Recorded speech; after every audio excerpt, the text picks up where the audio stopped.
शीशी को जब पता चला कि वो बीमार है और सिर्फ 1 साल तक जिंदा रह सकती है तो वो काफी दुखी हो जाती है। लेकिन यूमिंग और चैनियान को कुछ भी नहीं बताती। वो जब रूम में आते हैं तो शीशी उनसे कहती है चलो बाहर चलते हैं वॉक के लिए। चैनियान कहता है लेकिन तुम्हें अभी बुखार है। तो वो कहती है नहीं, मुझे अभी डॉक्टर ने बताया है कि मैं बिल्कुल ठीक हूँ। ये सुनकर वो भी खुश हो जाता है और वो तीनों एक साथ चले जाते हैं। वो सब बाहर घूम रहे होते हैं कि तभी एक फूल वाला यूमिंग के पास आता है और उससे कहता है क्या आप अपनी गर्लफ्रेंड के लिए फूल लेना चाहोगे? तो वो मना कर देता है। लेकिन चैनियान कहता है मेरी मॉम को फूल बहुत पसंद है तो ये चांस हाथ से कैसे जाने दे सकते हो। तो वो उनसे फ्लावर ले लेता है और शीशी को दे देता है। शीशी स्माइल करती है और कहती है थैंक यू, लेकिन ये फ्लावर तुमने गर्लफ्रेंड को नहीं बल्कि एक गुड फ्रेंड को दिए हैं। हम हमेशा एक अच्छे दोस्त रहेंगे। इसकी ये बात चैनियान और यूमिंग को बिल्कुल भी समझ नहीं आती। यूमिंग बेचारे का तो मुंह ही बन जाता है क्योंकि वो तो रिश्ता पक्का समझ रहा था, लेकिन वो बहुत दुखी भी हो जाता है। उसको लग रहा था कि शीशी भी उसके लिए फीलिंग्स रखती है, लेकिन उसको क्या पता कि उसका दिल दुखाकर शीशी भी रो रही है। उसको बिल्कुल भी अच्छा नहीं लग रहा यूमिंग को रिजेक्ट करके। नेक्स्ट सीन में चैनियान यूमिंग से कहता है मुझे तो लगता है कि मॉम जरूर शर्मा रही होंगी इसलिए उन्होंने ये बात बोली होगी। तो यूमिंग कहता है नहीं, मैं उसे अच्छे से जानता हूँ, वो बिल्कुल भी ऐसी लड़की नहीं। तो चैनियान कहता है हाँ बात तो सही है, मेरी मॉम कभी भी अपनी दिल की बात कहने से शर्माती नहीं। तो यूमिंग कहता है जरूर कोई बड़ी वजह होगी तभी तो वो ऐसे रिएक्ट करी है। जिस पर चैनियान कहता है लड़कियों को समझना बहुत मुश्किल है। खैर जो भी है तुम्हारे पास अभी भी चांस है। मुझे देखो, मुझे तो इतनी सारी लड़कियों ने ब्लॉक कर दिया फिर भी मैंने हार नहीं मानी। तो वो कहता है ब्लॉक मतलब? जिस पर चैनियान कहता है ब्लॉक मतलब अब मैं तुम्हें कैसे समझाऊं। हाँ, जैसे शीशी ने अपनी लाइफ से डोंग को हमेशा के लिए ब्लॉक कर दिया ऐसे तुम्हें तो नहीं किया ना। और उसको किसी बच्चे की तरह प्यार करते हुए कहता है कुछ नहीं होगा, मैं हूँ ना तुम्हारे साथ। तो यूमिंग उसकी तरफ अजीब तरह से देखता है और कहता है तुम मुझे सिखा रहे हो, भूलो मत मैं तुम्हारा बाप हूँ, तुम मेरे बाप नहीं। जिस पर वो हंसने लगता है। नेक्स्ट डे चैनियान और यूमिंग शीशी का रिजल्ट देखने स्कूल आते हैं जहाँ उसने टॉप किया था। ये देख वो दोनों बहुत खुश होते हैं। चैनियान कहता है मैंने तो कहा था मेरी मॉम बेस्ट है। लेकिन तभी वहाँ शीशी आती है जो डायरेक्ट ऑफिस जाती है और वहाँ बैठी एक लेडी से कहती है मैंने टॉप किया है तो क्या आप मुझे आज ही कोई जॉब असाइन कर सकती हो।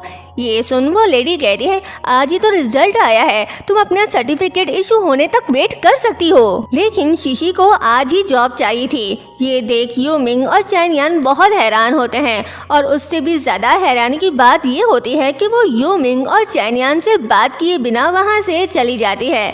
लेकिन यूमिंग को शीशी बहुत बदली बदली लग रही होती है। वो मन ही मन कहता है ऐसा क्यों लग रहा है जैसे शीशी अपने आप से ही रेस कर रही हो। जिसके बाद वो लेडी शीशी को ऑफिस में लेकर जाती है और उसे सबसे इंट्रोड्यूस करवाती है। शीशी का काम देख सभी लोग हैरान हो जाते हैं क्योंकि उसने एक ही दिन में काफी पेंडिंग वर्क क्लियर कर दिया था। इसी वजह से मैनेजर उसकी तारीफ करता है और उसे 2 युआन भी दे देता है। शीशी पैसे लेकर बहुत खुश हो जाती है। जिसके बाद यूमिंग और चैनियान शीशी को मिलने के लिए बुलाते हैं। शीशी उनसे मिलने तो आती है लेकिन उसका बिहेवियर बहुत अजीब था। वो कुछ खाने से भी मना कर देती है और कहती है मुझे बस कुछ हल्का फुल्का खाना है। ये सुनकर वो दोनों बहुत हैरान हो जाते हैं। नेक्स्ट सीन में शीशी घर आकर भी काम में मसरूफ हो जाती है जबकि उसकी ग्रैंड माँ उसके पास बैठकर उसे हवा दे रही होती है। शीशी उनकी फिक्र करते हुए कहती है कि वो जाकर आराम करे, उसे गर्मी नहीं लग रही। लेकिन ग्रैंड माँ उसकी सेहत की टेंशन लेती है और कहती है कि ऑफिस के पहले दिन ही इतना ज़्यादा काम करना ठीक नहीं, उसकी सेहत खराब हो जाएगी। ये सुन शीशी अंदर ही अंदर उदास हो जाती है क्योंकि वो जानती है कि उसके पास ज़्यादा वक्त नहीं बचा। वो चाहती है कि अपनी ज़िंदगी में जितना हो सके कमा कर अपने ग्रैंड पेरेंट्स के लिए कुछ छोड़ कर जाए। इसी सोच के साथ वो अपनी ग्रैंड माँ को एक बैंक कार्ड देती है और बताती है कि इसका कोड ग्रैंडपा का बर्थडे है। जब ग्रैंडमा पूछती है कि ये कार्ड क्यों दे रही हो, तो शीशी कहती है कि अगर कभी ग्रैंडपा की तबीयत अचानक खराब हो जाए और पैसों की जरूरत पड़े तो उन्हें किसी के आगे हाथ ना फैलाना पड़े। ग्रैंडमा के जाते ही शीशी फूट फूट कर रो पड़ती है और मन ही मन कहती है, ग्रैंडमा मेरे पास वक्त नहीं, मैं चाहती हूँ आप लोगों के लिए कुछ कर कर जाऊँ। नेक्स्ट डे शीशी जब ऑफिस के बाद घर जा रही होती है तभी वहाँ पर यूमिंग और चैनियान आते हैं और उसे उसका फेवरेट स्टीम बंस देते हैं, लेकिन शीशी वो लेने से मना कर देती है और कहती है मैंने खाना खा लिया है। ये सुन चैनियान उसे डांटने लगता है और कहता है मुझे पता है तुमने कुछ भी नहीं खाया, तुम ये सब पैसे बचाने के लिए कर रही हो। यूमिंग भी शीशी से कहता है देखो कोई प्रॉब्लम है तो तुम हमें बता सकती हो, हम अच्छे दोस्त हैं। लेकिन शीशी उससे कहती है मुझे तुम लोगों से कोई दोस्ती नहीं रखनी और वहाँ से जाने लगती है। ये बात सुनकर यूमिंग और चैनियान दोनों ही शॉक्ड हो जाते हैं। यूमिंग उसे रोकता है और उसे अपनी फीलिंग्स कन्फेस कर देता है, लेकिन शीशी उसको रिजेक्ट कर देती है ये कहकर कि हमारा कोई फ्यूचर नहीं, और रोते हुए वहाँ से चली जाती है। यूमिंग भी उसकी ये बात सुन टूट जाता है और रोने लग जाता है। नेक्स्ट सीन में यूमिंग और चैनियान साथ में बैठकर ये सोच रहे होते हैं कि शीशी को क्या हुआ है। चैनियान कहता है मुझे तो समझ नहीं आ रहा कि मॉम ऐसा बिहेव क्यों कर रही हैं और उसने ऐसा क्यों कहा कि आप दोनों का कोई फ्यूचर नहीं। अगर तुम दोनों का कोई फ्यूचर ना होता तो फिर मैं कहाँ से आ गया। वो ये बातें कर ही रहा होता है कि उनको शीशी की ग्रैंडमा नजर आती है, तो वो उनकी हेल्प करने के लिए उनके साथ ही घर चले जाते हैं, जहाँ यूमिंग की नज़र उन फ्लावर्स पे पड़ती है जो उसने शीशी को दिए थे। ग्रैंडमा उसको बताती है कि शीशी इन फ्लावर्स का बहुत ध्यान रखती है, रोज इनका पानी चेंज करती है ताकि ये मुरझा ना जाएं। ये सुन शीशी कहती है ऐसी कोई बात नहीं है, मैंने तो बस ये सोचा कि ये वेस्ट ना हो क्योंकि इन पर पैसे लगे हैं। लेकिन यूमिंग समझ जाता है कि वो उसे लाइक करती है, इसलिए वो स्माइल करते हुए बाहर चला जाता है। जिसके बाद यूमिंग उसका और भी ख्याल रखने लग गया था। ऑफिस में भी वो उसको गर्मी में नहीं बैठने देता। ये देखकर बाकी सब स्टाफ भी उसकी तारीफ करते हैं। वो शीशी को एक एक्सपेंसिव कैलकुलेटर भी ला कर देता है और कहता है इससे तुम्हारे काम में बहुत हेल्प होगी। शीशी कहती है लेकिन ये बहुत एक्सपेंसिव है, तो वो कहता है ये मैं तुम्हारे लिए लेकर आया था, अगर तुम्हें नहीं रखना तो ठीक है मैं इसे फेंक देता हूँ। तो वो कहती है अरे अरे फेंको नहीं, और उसके हाथ से वो कैलकुलेटर ले लेती है। ये देखकर यूमिंग मुस्कुराता है। जिसके बाद वो फिर से शीशी के लिए फ्लावर्स लेकर आता है और कुछ कहने ही वाला होता है तो शीशी तंग आकर उसे बता ही देती है कि वो बीमार है और कहती है मुझे टर्मिनल इलनेस है, मेरे पास ज़्यादा वक्त नहीं, डॉक्टर ने कहा है कि मैं ज़्यादा से ज़्यादा सिर्फ 1 साल तक जिंदा रह सकती हूँ, इससे ज़्यादा नहीं। ये सुन यूमिंग और चैनियान हंसने लगते हैं और कहते हैं बहुत अच्छा मजाक है, क्या तुम्हें कोई और बहाना नहीं मिला जो तुम ये झूठ बोल रही हो।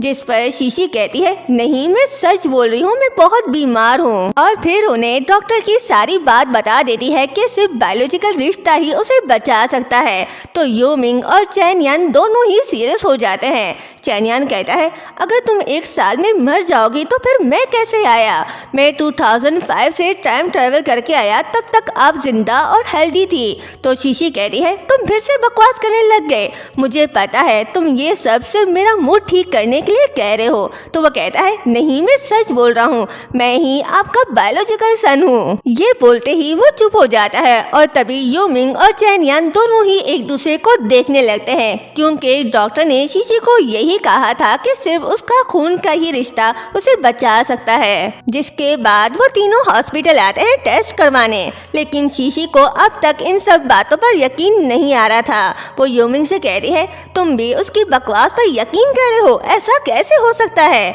लेकिन वो भी हैरान रह जाती है जब डॉक्टर से बताते हैं कि चैनियान का बोन मीरो उसके साथ 100% मैच हो गया है। ये सुनकर उसको तो यकीन ही नहीं हो रहा था कि ऐसा कैसे पॉसिबल है।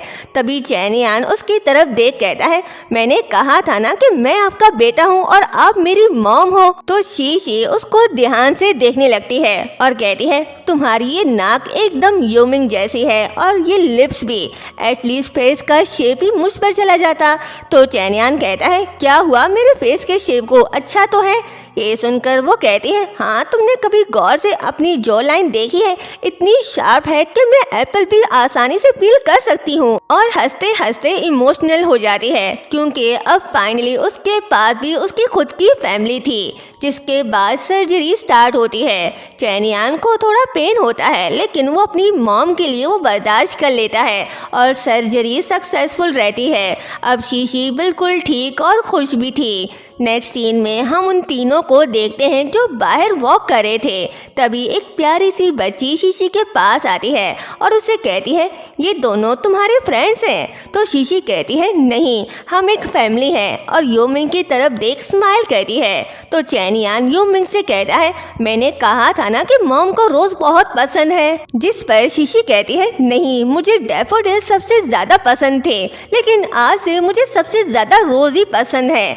तो चैनियान सोच में पड़ जाता है और मन ही मन कहता है मुझे अच्छे से याद है मॉम को रोजेस बहुत पसंद थे, तो इस बात का क्या मतलब हुआ। तभी एक आदमी जो बेंच पर बैठा था उससे कहता है मुझे पता है तुम यहाँ से नहीं कहीं और से आए हो, तुम सिर्फ यहाँ एक ब्रोकन लाइन जोड़ने आए हो। जैसे ही वो लाइन जुड़ जाएगी तुम्हें वापस जाना होगा। तो चैनियान हैरान होकर उसकी बात सुनने लगता है और कहता है क्या मतलब। जिस पर वो आदमी कहता है तुम्हारा वक्त खत्म होने वाला है, बहुत जल्द ही तुम्हें वापस जाना होगा जहाँ से तुम आए हो वहीं। ये सीन यहीं पर कट हुआ। नेक्स्ट सीन में हम यूमिंग और चैनियान को देखते हैं जो शीशी के लिए उसके घर पर खाना लेकर आए थे। शीशी उस खाने को देखकर थोड़ा नाराज होती है और कहती है इसकी क्या जरूरत थी, तुम फालतू में इतने पैसे क्यों वेस्ट कर रहे हो। तो यूमिंग कहता है तुम्हें इन सब की फिक्र करने की कोई जरूरत नहीं, डॉक्टर ने कहा है कि तुम्हारी हेल्थ ठीक नहीं तो बस अब से हेल्दी और अच्छा खाना खाओगी। इनफैक्ट नेक्स्ट वीक तक मैं तुम्हारा खाना लाया करूँगा। तो शीशी कहती है लेकिन ये तो बहुत एक्सपेंसिव हो जाएगा, मुझे एक बात बताओ तुम इतने पैसे कहाँ से ले आए हो। जो सुनकर वो दोनों एक दूसरे की तरफ देखने लगते हैं और हमें एक फ्लैशबैक दिखाया जाता है जिसमें यूमिंग अपने ही घर से चीजें चोरी कर रहा था ताकि वो शीशी के लिए खाना खरीद सके। प्रेजेंट में चैनियान शीशी से कहता है हमारे अपने तरीके हैं पैसे कमाने के, आप टेंशन मत लो। फिर वो सब मिलकर मील इंजॉय करने लगते हैं। जिसके बाद चैनियान शीशी के लिए रेडियो ऑन करता है जहां उसने शीशी को एक सॉन्ग डेडिकेट करवाया था। जो सुनकर वो बहुत खुश होती है और उससे पूछती है क्या मैं सच में फ्यूचर में एक अमीर लेडी बन जाऊंगी। तो वो कहता है हाँ, आपके नाम पर पूरे 50 हाउसेस होंगे। जो सुनकर वो बहुत खुश हो जाती है। यूमिंग और शीशी दोनों कपल डांस करने लगते हैं लेकिन डोंग उन दोनों को छुपके देखकर जल रहा होता है। नेक्स्ट डे वो तीनों जब कैफेटेरिया में बैठकर खाना खा रहे होते हैं तो तभी कुछ वर्कर शीशी के बारे में बातें करने लगते हैं और कहते हैं कि ये लड़की तो ठीक नहीं, इसके अफेयर तो एक साथ 2 लड़कों से चल रहा है। जो सुनकर यूमिंग को बहुत गुस्सा आता है लेकिन चैनियान उसे रोकता है और खुद लाउड स्पीकर लाकर उस लेडी के पास पहुंच जाता है और कहता है अब बताओ ये बात आपको कहां से पता चली, प्लीज़ हमें भी बताओ ना। और कमांडर को भी वहां बिठा लेता है जिसे देखकर सब लोग डरने लगते हैं और एक दूसरे पर इल्जाम लगाते हैं। फिर पता चलता है कि ये बात डोंग ने फैलाई थी। तभी डोंग कहता है हाँ तो मैंने झूठ तो नहीं कहा ना, बताओ शीशी इन दोनों से क्या रिश्ता है तुम्हारा। जिस पर यूमिंग सबके सामने अपनी फीलिंग्स कन्फेस कर लेता है। तो डोंग शीशी से कहता है अच्छा यूमिंग तुम्हें पसंद करता है पर इस वाइट हेयर वाले लड़के का क्या, इसका तुमसे क्या रिश्ता। जिस पर वो तीनों थोड़ी देर के लिए चुप हो जाते हैं। जो देखकर डोंग हंसने लगता है तो शीशी कहती है ये मेरा छोटा भाई है और हॉस्पिटल रिपोर्ट दिखाती है जिस पर साफ साफ लिखा था कि उन दोनों का ब्लड रिलेशन है। जो देखकर डोंग एकदम से हैरान रह जाता है और तभी वहाँ पर यूमिंग के डैड भी आ जाते हैं। वो सबके सामने यूमिंग को कुछ कह तो नहीं सकते थे इसलिए वो डोंग को धक्के मार कर निकाल देते हैं। जिसके बाद हम यूमिंग को देखते हैं जिसे उसके डैड काफी मारे होते हैं और यहीं पर ये पार्ट एंड होता है। नेक्स्ट पार्ट देखने के लिए चैनल को सब्सक्राइब और वीडियो को लाइक शेयर करना मत भूलिएगा। Thank you so much.